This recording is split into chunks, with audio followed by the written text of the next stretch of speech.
Okay, Kaspar.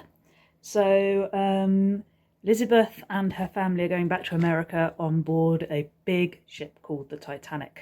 And Johnny Trott has gone to see them off with Kaspar, of course, and he's helping take their luggage onto the ship.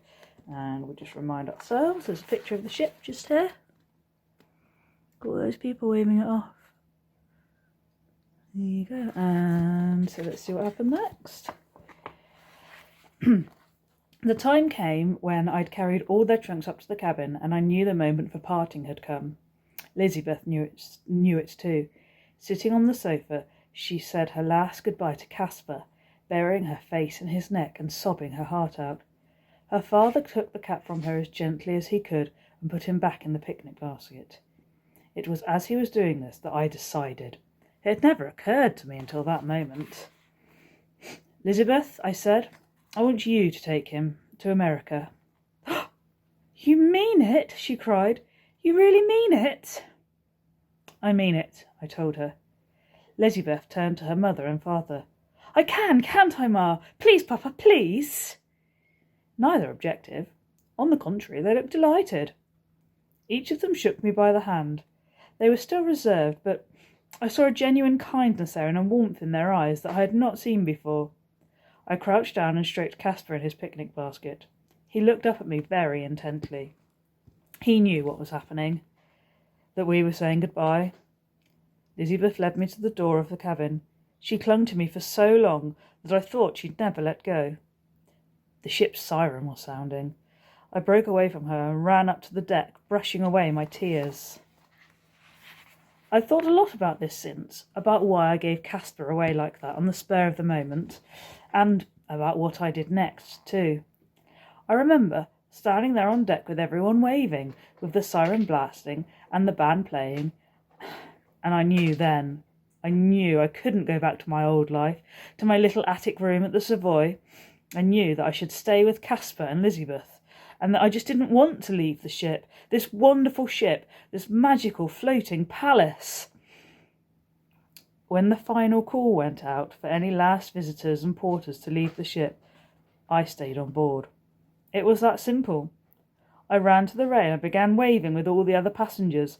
I was one of them. I was going. Sorry about that. I was going to America, to Elizabeth's land of the free, where I could be anything I wanted to be. It really wasn't until I saw the Titanic moving away from the dockside and saw the widening gap of sea in between that I quite realised what I'd done, what a momentous decision I had made, that there was no going back. I was a stowaway on the Titanic. Some pictures. There's Johnny Trott in his uniform, waving to all the people on the side. And there's another picture of the Titanic.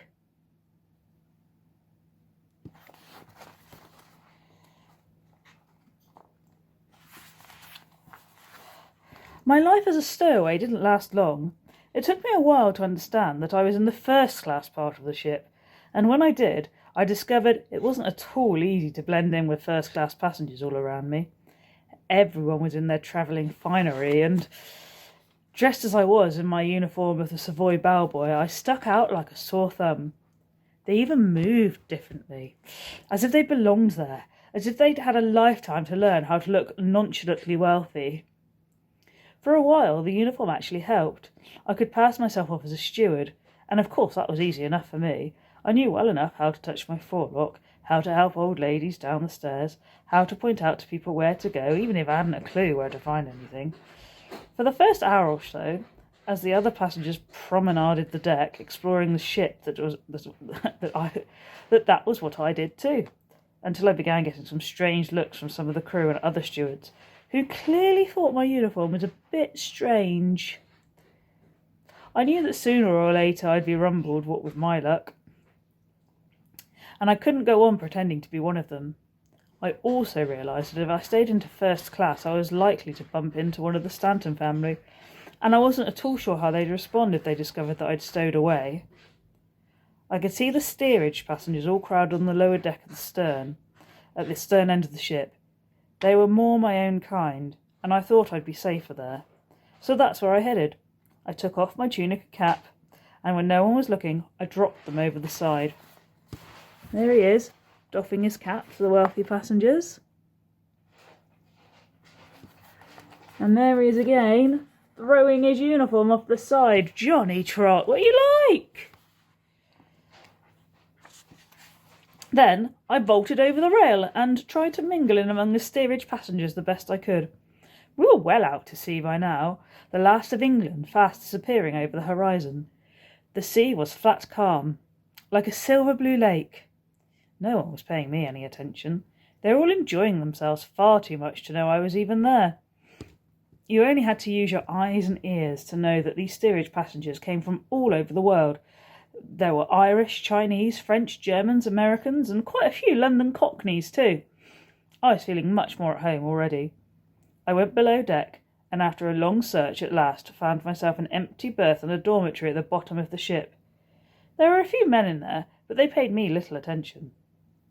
I was lying down, my hands behind my head, my eyes closed, the ship's engines throbbing through me, believing absolutely that I'd gotten away with it when everything went badly wrong.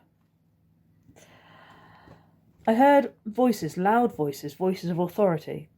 I opened my eyes and saw 2 sailors coming through the dormitory.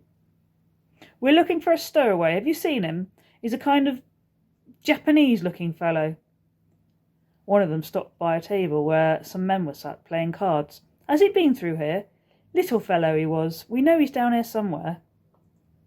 I think I would have been fine if I hadn't panicked. I could just pretend to be asleep. I didn't look Japanese. They wouldn't have bothered me. But I didn't think. I got up and ran, and they came after me, hollering for me to stop. I took the stairs to the deck, 3 at a time, and once up there I hid in the first place I found. Of course it was the most obvious, and therefore the most stupid place I could have chosen, a lifeboat. Inside I saw the Japanese man sitting at the far end, knees drawn up under his chin, rocking back and forth, and gnawing at his knuckles. And that was where, only minutes later, the 2 of us were discovered, caught like rats in a trap. We were not treated at all kindly as we were hustled along the decks, but at least I felt we had the sympathy of the steerage passengers. All the booing and jeering seemed directed more at the sailor escorts than at us. Both of us were taken before the captain. Captain Smith he was called, and there were 3 other men there already. So there were 5 of us all stowaways. An Italian, I remember, who spoke very little English, the Japanese man and 3 Englishmen, myself among them. From behind his desk the captain looked at us wearily out of the deep-set sad eyes. With his great beard and calm bearing, he looked every inch a sea captain. He didn't curse us or berate us as the sailors had.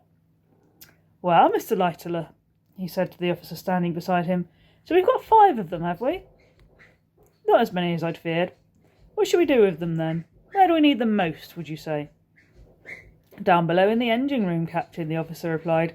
"Stokers. We're short of a dozen stokers at least, and if you want to make full speed, as you say, if you want to make the crossing in record time, as you say, then we could do with them down below.